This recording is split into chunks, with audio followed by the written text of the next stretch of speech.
Ungênito. Você sabe o que significa ungênito?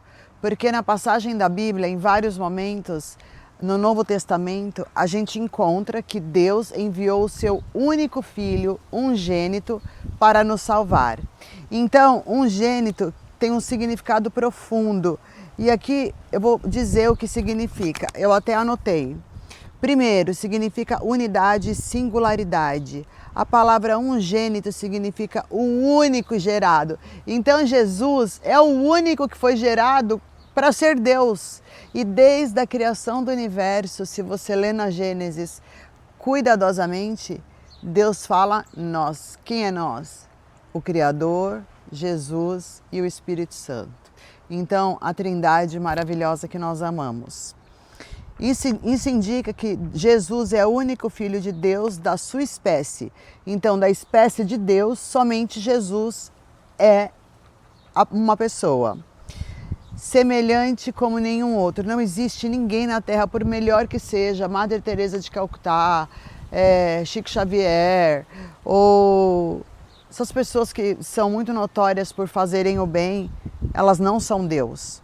Assim como Moisés não é Deus, Abraão não é Deus, Isaías não é Deus, Jeremias não é Deus. Quem é Deus é Jesus. Isso tem que ficar bem claro. E por ser muito semelhante a Deus, ele é único e especial em relação a Deus Pai. O que isso significa? Entre nós e Deus tem Jesus. Então as nossas preces devem ser levadas a Jesus e ao Espírito Santo, e eles encaminharão para Deus. Claro que você pode levar direto para Deus. A Trindade é única, cada uma com uma característica. Sobre divindade, o termo enfatiza a natureza divina de Jesus.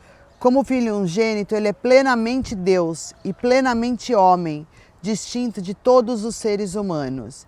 Então ele, como Deus, encarnou na terra para nos salvar e foi batizado para se tornar homem.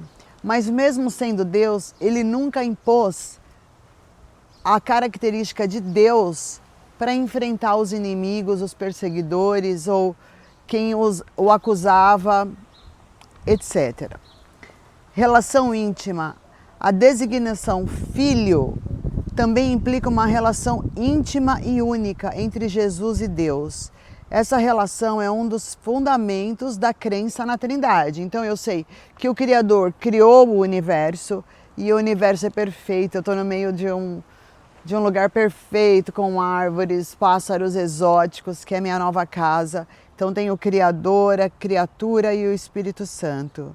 Deus é um só em essência, mas se manifesta em três pessoas, a nossa Trindade que a gente tanto ama.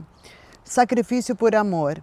A ideia de Jesus ser o Filho ungênito é significativa no contexto do sacrifício que ele fez. Por quê? Ele poderia ter simplesmente: eu sou Deus, eu vou parar agora com essa coisa aqui na cruz porque vai doer demais e vou embora. Não, mas ele sabia do que Deus queria dele.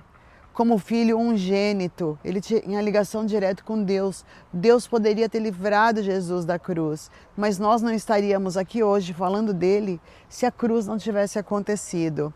E a cruz, ela reflete muito os religiosos, porque foram eles que pediram a crucificação. E hoje tem muito religioso que é contra o uso de batom, pintura no cabelo, fazer a unha, ser tatuado. Isso é religiosidade. Não está em nenhum lugar na Bíblia que é proibido você passar batom. Onde está escrito que crente tem que ser feio, triste, chateado? Não, a gente tem Jesus. Então Jesus, me corrija no que eu tiver errado e eu vou parar de fazer. Mas pode me corrigir. Eu pedi várias vezes para ele me corrigir. Se eu devesse... desculpa porque eu estou pensando em inglês. Se eu tinha que apagar minhas tatuagens, se eu tinha que mudar meu estilo de vida. E a resposta foi um belo não. Você é uma improvável. E a improvável, ela deixa os religiosos loucos. Porque o improvável com dom, ele deixa qualquer um que fica na igreja e lê na Bíblia, nas partes, só para julgar os outros, Isso não é ser cristão. Ser cristão são várias características, mas eu vou postar num outro vídeo. Sacrifício por amor. A ideia de Jesus ser o Filho unigênito é significativa no sacrifício que ele fez. Em João 3,16, a expressão mostra a profundidade do amor de Deus ao dar seu o único filho que ele tinha como sendo Deus também, para nos salvar. Mas isso tem que ser bem pensado, gente. Por quê? Não é porque Jesus nos salvou na cruz do pecado que nós não devemos ir à cruz todos os dias, através de um relacionamento com Deus, através de atitudes que são corretas, como honestidade, generosidade, perdoando, arrependimento sincero, sendo autossacrificado para o próximo se beneficiar. O que é o autossacrifício? É ficar calado na injustiça, não rebater. Jesus não rebateu o diabo no deserto, ele só falava, está escrito. Eu não entrava em discussão. E em nenhum momento Jesus entrou em discussão falando dele ou combatendo, falando vocês são todos uns bobos porque o que vocês estão fazendo não está de acordo com Deus. Não, ele ficava calado. Então a gente tem muito que aprender com isso, até porque o inimigo adora quando a gente não se cala e toma conta de nós e a gente fala muita besteira. Então, sobre a fé cristã, que eu vou postar mais histórias aqui, o que é ser um cristão de verdade, porque Deus olha o coração das pessoas, Ele não olha a cor da minha unha, Ele não olha a minha tatuagem, Ele não olha uma série de coisas, Ele vai olhar meu coração. E quando eu recebi o chamado para ser um evangelista, eu falava assim, mas gente, sou toda errada, eu julgo os outros, eu tenho pensamentos impuros, eu faço um monte de coisa errada, mas todos os dias, por um ano, quase 2, o chamado aconteceu. Então, se aconteceu é porque ele não quer mais do mesmo.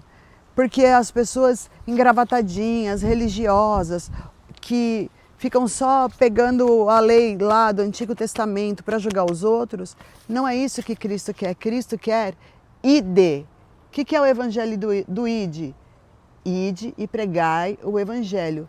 Eu e você temos o dever de pregar o evangelho.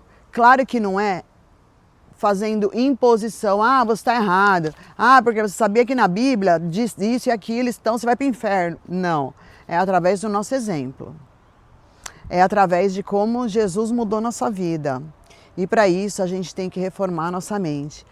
De tudo, a nossa mente é o mais importante. Por quê? O demônio, ele ataca a mente, ele não ataca o corpo. Porque ele atacando a mente, ele coloca a gente numa posição de vulnerabilidade. Ele coloca medo, ele coloca pressão. Ele ataca tudo que a gente vai falar, ou como que a gente vai fazer. Então, não adianta expulsar demônio, ele vai estar ali do lado de fora te esperando, se eu não mudar de atitude. Então, ir até a cruz é ser um novo homem. Não adianta eu falar que sou cristão fazendo coisas que eu fazia antigamente. Parou de beber? Ótimo, vai ser ótimo para o teu corpo, porque aqui é um vaso que tem que ser enriquecido com coisas boas. Parou de fumar? Perfeito, parabéns. Parou de fofocar? Maravilhoso. Mas a reforma, ela vem sobrenaturalmente, de cima para dentro de nós. Eu tenho dito e reflito isso muitas vezes nos textos, porque conhecer a Bíblia é ter um Waze, sabe, o GPS, para nos guiar. Não adianta ler a Bíblia sem pedir revelação, sem pedir discernimento, porque senão o caminho, a gente não vai conseguir o caminho certo.